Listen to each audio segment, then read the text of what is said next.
A'udzu billahi minasyaitonir rajim. Bismillahirrahmanirrahim. Assalamualaikum warahmatullahi wabarakatuh. Perkenalkan, nama saya Hafif Fahru Rozi, NIM 53020210115.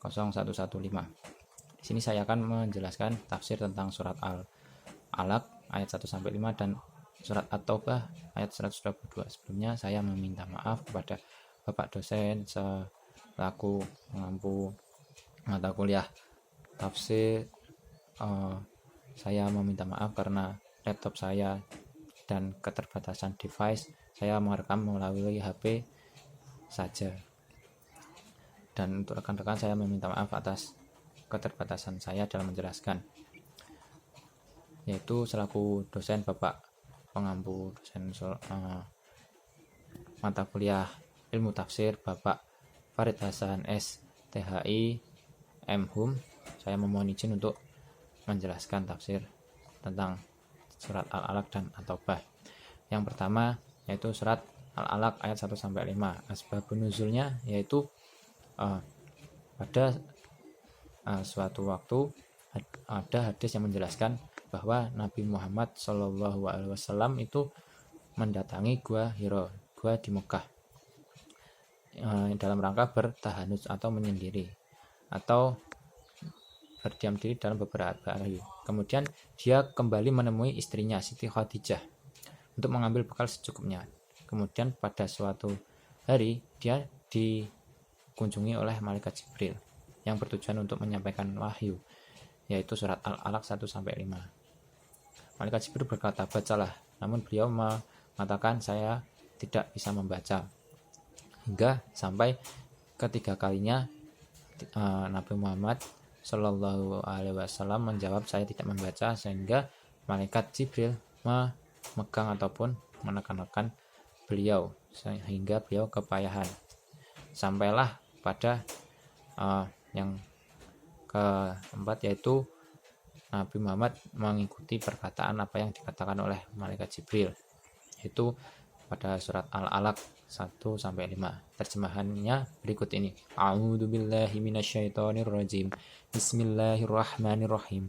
Iqra bismi rabbikal ladzi khalaq. Khalaqal insana min 'alaq. Iqra wa rabbukal akram. Alladzi 'allama bil qalam. 'Allamal insana ma lam ya'lam. Yang artinya, bacalah dengan menyebut nama Tuhanmu, yang menciptakan. Dia telah menciptakan manusia dari segumpal darah. Dan bacalah, dan Tuhanmu lah yang maha pemurah, yang mengajarkan manusia dengan perantara kalam. Dia mengajarkan manusia apa yang tidak diketahuinya. Quran surat Al-Alaq 1 sampai 5.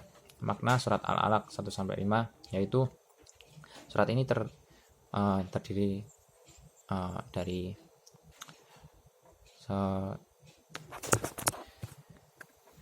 dari 1 sampai 5 ayat yang akan saya jelaskan.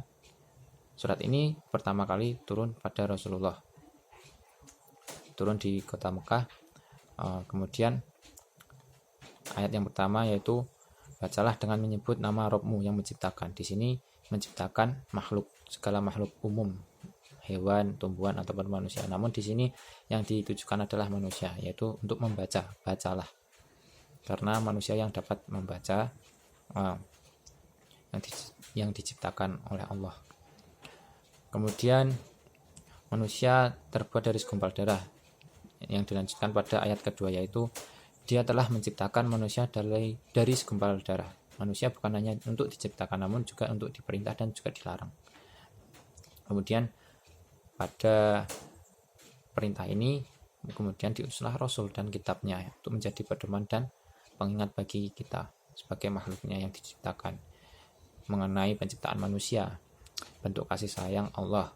Dilanjutkan dengan diajarkannya ilmu pada ayat ketiga, yaitu bacalah dan Rabbmu lah yang maha pemurah. Dengan di sini bacalah untuk membaca apa yang segala karunia ataupun sifat pemurah yang luas dari Allah, yaitu membaca segala anugerahnya dan mempelajari, menelitinya. Kemudian yang keempat dan kelima yaitu yang mengajarkan manusia dengan perantara kolam atau pena. Dia mengajarkan manusia dengan apa yang tidak dia ketahuinya. Kata Syekh As-Sya'di rahimullah, Manusia dikeluarkan dari perut ibunya ketika lahir, tidak mengetahui apa-apa, lalu Allah menjadikan baginya penglihatan dan pendengaran serta hati sebagai jalan untuk mendapatkan ilmu. Seperti itu. Pada prinsipnya, rangkaian wahyu yang diterima Nabi Muhammad SAW yaitu konsep yang bernuansa edukatif untuk metode pembelajaran, bahan ajar, serta media pembelajaran. Kemudian nilai-nilai pendidikan yang terkandung dalam nilai surat Al-Alaq ayat 1-5 yaitu nilai gemar membaca atau belajar, nilai ketauhidan atau perintah, nilai keilmuan, nilai gemar menulis, nilai akhlak, nilai ibadah, dan ketakwaan.